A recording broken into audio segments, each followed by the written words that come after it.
Heyo everybody, and welcome to, what we know so far about Update 35. Update 35 is going to be coming November 4th, and Experimental should be happening on Monday, 26th of October, right after the announcement that they have, and I'll put a link down in the description below. But let's put all the information that we've gotten from these past month, maybe month and a half of leaks and all this, and just coalesce them into one single video. So let's start about what everybody's looking forward to. All these new weapons that we're going to be getting. The sludge pump, which is Driller's new primary, seems to be based on a dot effect. I'm not too sure how this will work on bigger enemies like dreadnoughts or anything, or if they'll be resistant to the slow it gives, or, you know, it can stack with it. I don't know about any of these. And a lot is subject to change from these teasers that they've given us, and they've actually showed us all the modifications. I'll put a link down to the video down below, because somebody already made a lovely little video showing all the mods and all the overclocks, but I can still tell you how many overclocks are going to be coming through with this weapon. There's going to be 6 overclocks, possibly, subject to change. 2 of them are clean, 2 of them are balanced, and 2 of them are unstable. So far, I'm not too sure how to feel about the sludge pump. It is a non-hit scan projectile, and it's also charge-based. Some of the 2 things I actually don't very much like in DRG. Mostly, I don't like non-hit scan projectiles because ping has a function in it, but we'll still need to see how it handles. Ghost Ship Games didn't really do a very good job at showing off this weapon because they brought 4 drillers into a same mission and all of them had the sludge cannon, so it was pretty underwhelming. I'm thinking Cryo is still going to be better than this because Cryo is literally just the best thing in the world because it's OP.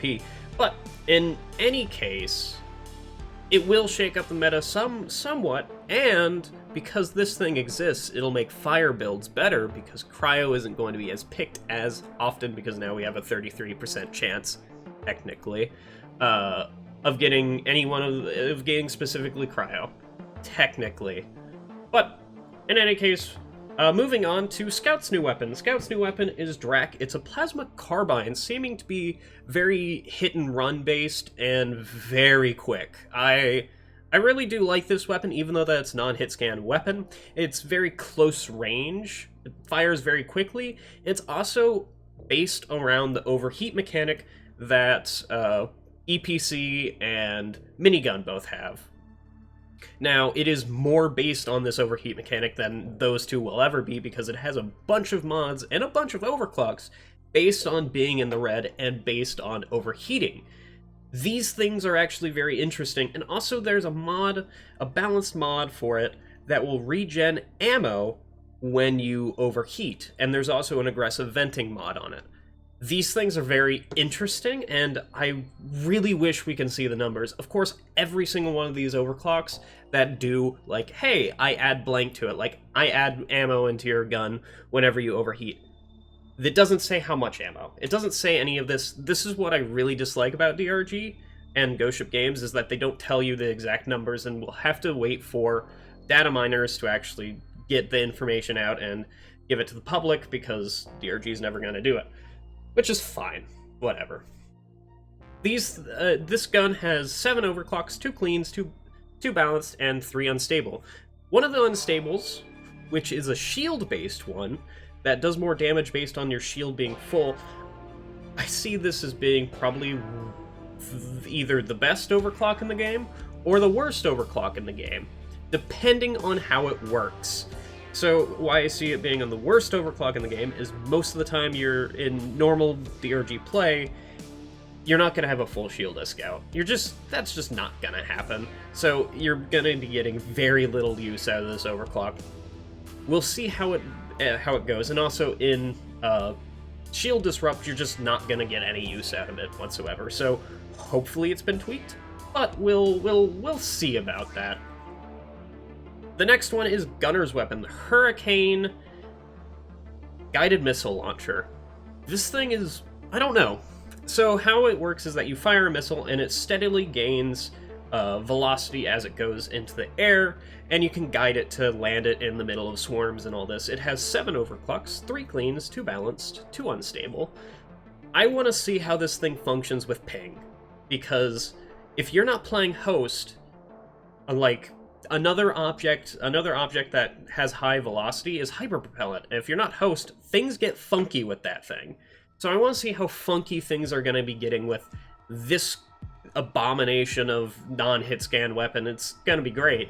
It has some fire-based builds along with it, and it has like mines and plasma bursters that I really want to see how it interacts with the larger foes, like, you know, oppressors, dreadnoughts, or anything like that. If it being inside of a creature for, you know, longer than what it's supposed to be, if that will make it do more explosions, or how many explosions these go for, because it's not said at all, and I dislike it.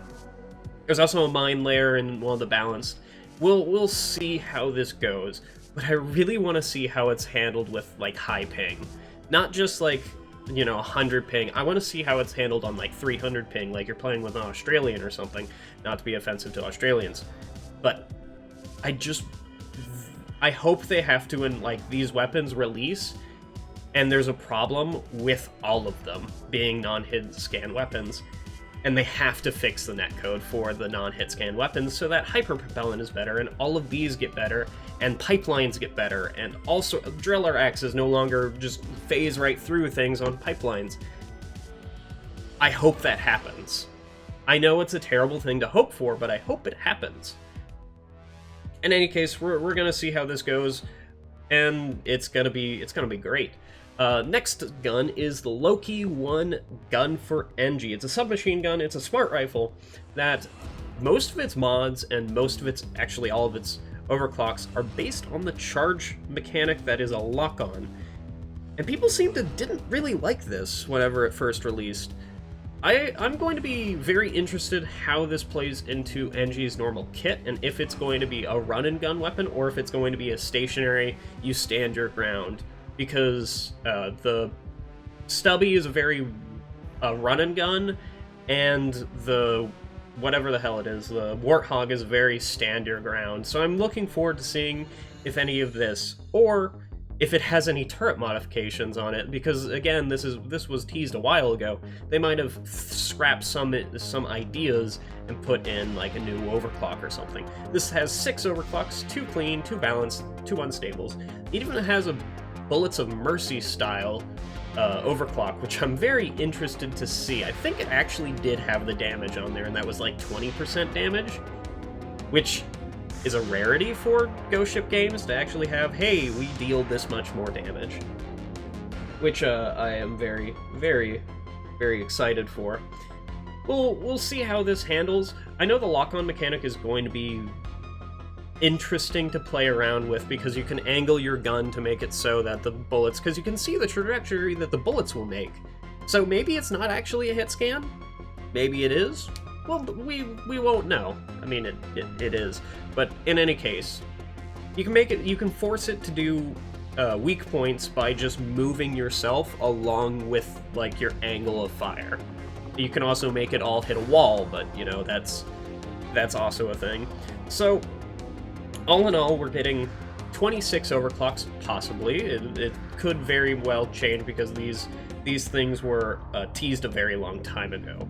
But we're getting 26 overclocks, and the old overclocks, or the old weapon overclocks, were actually scrapped a bit ago. I don't know why they were scrapped, but they were scrapped, and we will be seeing them in a future update, not update 35. Sad to say, it happens though. I'm looking forward to seeing them later.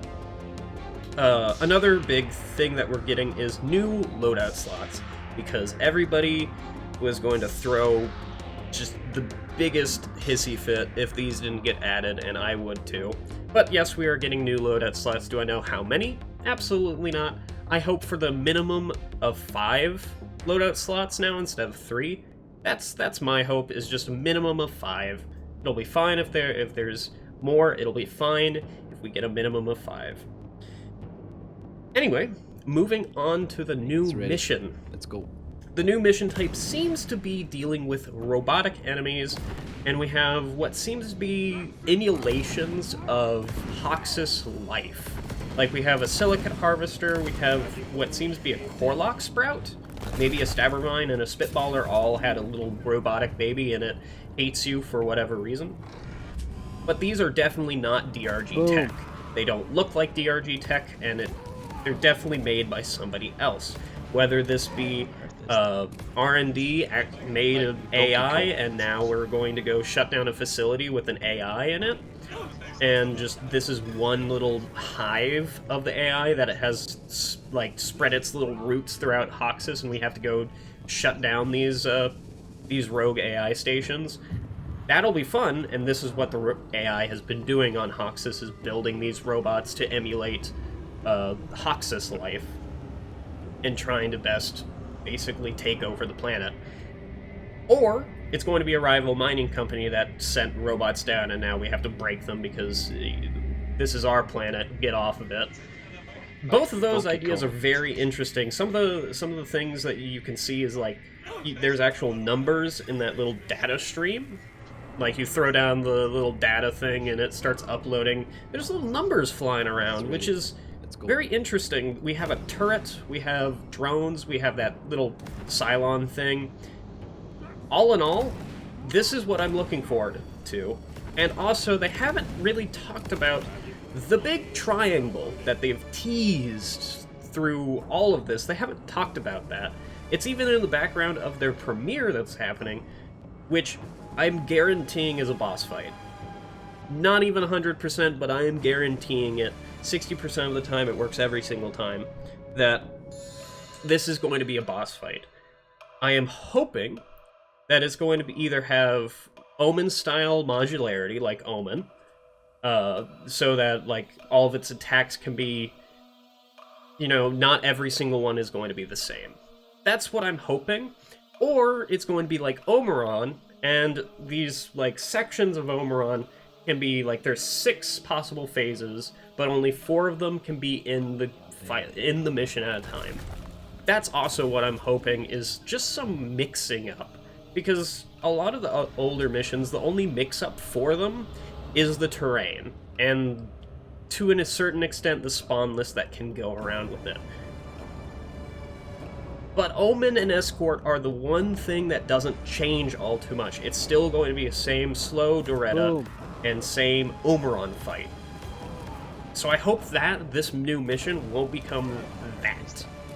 In any case, it's still going to be great. Of course, there's going to be new cosmetics, hopefully new things for the crates, and hopefully new things for the lost equipments.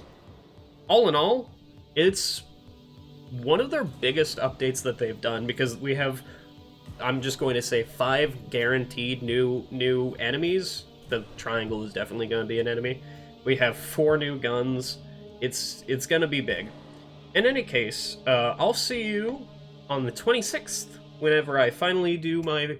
Hopefully I can figure out how to stream again, and we'll record some things, and we'll have some fun on the 26th. You guys stay frosty. That was a weird one.